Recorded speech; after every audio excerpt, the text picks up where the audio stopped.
El 8 de marzo de 2005, la tranquila localidad de Santa Elena, en Monteverde, Costa Rica, despertó con uno de los episodios más violentos y traumáticos de la historia reciente del país. Un intento de atraco a la sucursal del Banco Nacional que derivó en un secuestro de casi 28 horas, múltiples asesinatos, decenas de heridos y una huella de dolor que perdura en la memoria colectiva de la comunidad. Lo ocurrido aquel día, conocido en los medios y en el imaginario popular como la masacre o el asalto de Monteverde, no solo sorprendió por la crudeza de los hechos, sino también por la mezcla de improvisación, desesperación y violencia extrema que protagonizaron los asaltantes y que puso en evidencia vulnerabilidades en mecanismos de seguridad, reacción policial y manejo de crisis en espacios públicos. Erlin Hurtado Martínez nació el 8 de marzo de 1979 en Huihuilí de Jinotega, en Nicaragua, una comunidad fronteriza con Costa Rica. Fue hijo de Horacio Martínez y Albertina Martínez Rivera. La familia vivía en condiciones de pobreza extrema. No realizó estudios formales y se describe en registros como analfabeto. Tras la muerte de su padre, su hermano mayor, Santos Agenor, emigró a Costa Rica y convenció a Erlin de unirse a él. Desde entonces, vivieron e incursionaron en actividades delictivas en ese país. Antes del caso de Monteverde, la banda en la que participaba Erlin ya había sido vinculada por las autoridades nicaragüenses y costarricenses con robos violentos, incidentes con armas y al menos una muerte relacionada con el dueño de una tienda. Santos Agenor era hermano de Erlin Hurtado Martínez. Aunque no hay registros extensos de su vida personal pública, como educación o empleo, participaba activamente en la banda y había estado implicado en otros delitos junto con su hermano antes de Monteverde, según indagaciones de las autoridades. Santos Mariori Cruz Martínez, aunque compartía el apellido Santos, una parte de las fuentes lo identifica como medio hermano o cercano familiar de Erlin Hurtado y Santos Agenor, posiblemente por parte materna. Al igual que los otros dos, trascendió muy poco de su vida fuera del contexto criminal. No hay registros públicos amplios sobre su educación o actividades antes de los hechos, más allá de que era parte del mismo grupo que viajaba con ellos y contaba con historial delictivo, según investigaciones posteriores. Los hechos ocurrieron el 8 de marzo de 2005, en la sucursal del Banco Nacional en Santa Elena de Monteverde, una comunidad montañosa de la provincia de Punta Arenas en Costa Rica. Era una tarde aparentemente normal cuando tres individuos armados se presentaron en el lugar con la intención de robar la entidad bancaria. Testimonios de la época y documentos oficiales coinciden en que los asaltantes eran tres hombres armados, aproximadamente vestidos con ropa militar o de fatiga y lentes de sol, con fusiles de alto calibre que habían adquirido con intención de perpetrar el robo violento. Cuando se acercaron al banco disparando con sus armas, el guardia de seguridad que estaba afuera reaccionó de inmediato. Según reportes directos, el guardia identificado como Álvaro Castro respondió al fuego. Santos Agenor y Santos Mariori murieron en ese intercambio de balas. Castro mismo resultó herido de bala en brazo y abdomen, pero fingió estar muerto para sobrevivir. Esto frustró parte del plan original, pero no detuvo lo que vino después. Erlin Hurtado Martínez logró ingresar al banco tras el choque inicial. Portaba un arma, al parecer un fusil, y con intimidación y violencia tomó bajo su control a las personas que estaban dentro de la sucursal. Ese momento marcó el punto de inflexión. Dentro del banco había empleados, clientes locales y algunos turistas. Muchos se encontraban en cajas, oficinas internas o en la zona de atención. El sonido de los disparos, los gritos y la sangre generaron pánico inmediato. Algunas personas lograron huir en los primeros instantes, aprovechando puertas abiertas o la confusión inicial, pero una parte importante quedó atrapada, ya sea porque estaban en áreas internas, heridas, paralizadas por el miedo o directamente bajo control del asaltante. Erlin, consciente de que no tenía escapatoria inmediata, cerró el banco, se atrincheró y comenzó a usar a las personas como escudos humanos. Ordenó a los rehenes tirarse al suelo, moverse a zonas específicas y guardar silencio. Desde ese momento, el control fue absoluto y violento.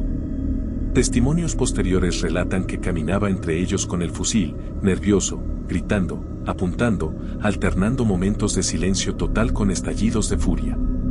Mientras tanto, afuera, la policía local, fuerza pública y luego unidades especializadas acordonaron completamente la zona. Monteverde es una comunidad pequeña, por lo que el banco quedó rodeado de vecinos, periodistas, patrullas y autoridades. En cuestión de horas, el país entero estaba siguiendo el caso en vivo por televisión. Durante las primeras horas del encierro, no hubo negociación estructurada real. Erling no tenía un discurso claro, pedía cosas contradictorias, hablaba de dinero, de un vehículo, de un conductor, luego gritaba que iba a matar a todos. Su estado psicológico era inestable. Estaba solo, cansado, con hambre, frío y bajo una presión extrema. Esto aumentó el peligro para los rehenes. La situación se tornó progresivamente más crítica a medida que pasaban las horas. Además de la presión psicológica que pesaba sobre los rehenes, hubo víctimas fatales dentro del banco durante el conflicto y un oficial de policía murió durante el curso de la operación policial. En total, 9 personas perdieron la vida antes del final de la crisis, incluyendo los 2 asaltantes inicialmente abatidos, un policía y varios civiles dentro de la sucursal. Mientras la tensión escalaba, las negociaciones entre las autoridades y el asaltante fueron lentas y difíciles. Según reconstrucciones posteriores, en varios momentos se intentó persuadir a Hurtado para que liberara rehenes o depusiera las armas, pero sin una respuesta inmediata o clara. En la noche del 9 de marzo, después de aproximadamente 28 horas de encierro, la crisis llegó a su punto decisivo. El asaltante sobreviviente finalmente se rindió ante las autoridades, entregó su arma y liberó al último rehén, identificado en medios como Elizabeth Artavia, poniendo así fin a la toma que había paralizado a una comunidad entera. El testimonio de Artavia tras ser liberada reveló parte del clima vivido durante esas horas. Según ella, Hurtado llegó a usar a los rehenes como escudos humanos y los mantuvo bajo amenaza directa, señalando que cualquier movimiento de la policía podría costarles la vida. El proceso penal empezó formalmente más de un año después de los hechos, cuando el expediente fue elevado a juicio en la provincia de Punta Arenas. El Juzgado Penal de Punta Arenas aceptó la acusación formal del Ministerio Público contra Hurtado por más de 20 delitos, incluyendo homicidio calificado, secuestro extorsivo agravado con resultado de muerte, lesiones graves, asociación ilícita y portación de arma prohibida. En marzo de 2006 se celebró la audiencia preliminar, en la cual el juez revisó la acusación fiscal y decidió elevar el caso a juicio. En esa etapa también se desestimó una causa separada contra el gerente del banco por presunto incumplimiento de deberes, dejando el proceso penal enfocado exclusivamente en Hurtado como autor de los delitos cometidos durante el asalto.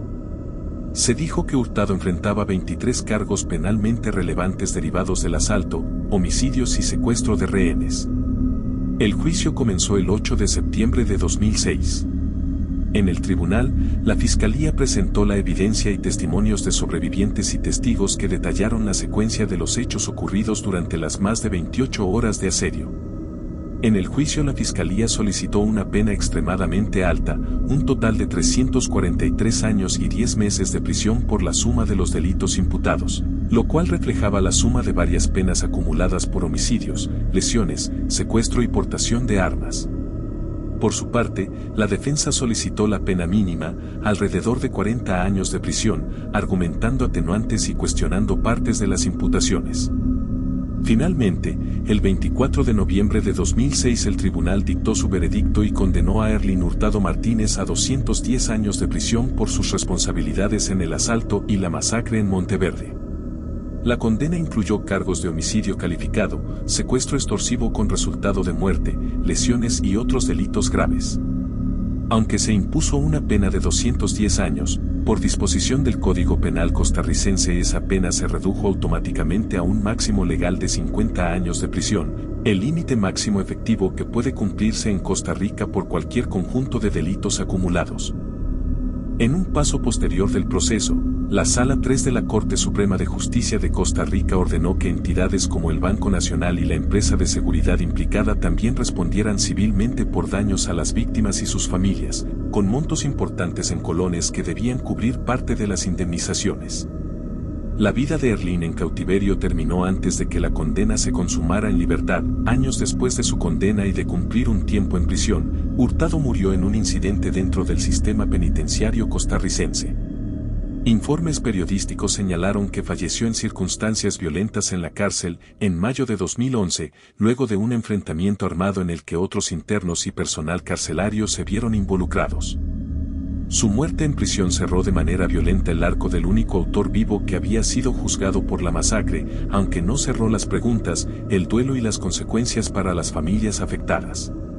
Un elemento importante para entender la dimensión del suceso es la difusión mediática en tiempo real. Partes del asalto y la situación de rehenes fueron transmitidos por televisión local y cubiertos en directo por los medios, lo que llevó a que la atención pública fuera inmediata y masiva.